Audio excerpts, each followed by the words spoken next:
Relief sculpture is any work in which the figures project from a supporting background. It is a sculpture in which images are slightly raised off a flat background. For example, canvas, wood, or stone. The term relief means to raise. Hence, to create a sculpture in relief is to give the impression that the sculpted material has been raised above the background plane. In essence, carefully carved and chiseled out figures are bonded to a solid background of the same material.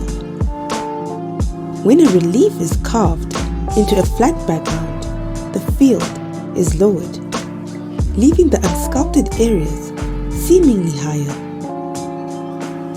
A coin is a good example of relief sculpture. The date, the inscription, and the figure, usually a portrait, are all slightly raised above the flat surface.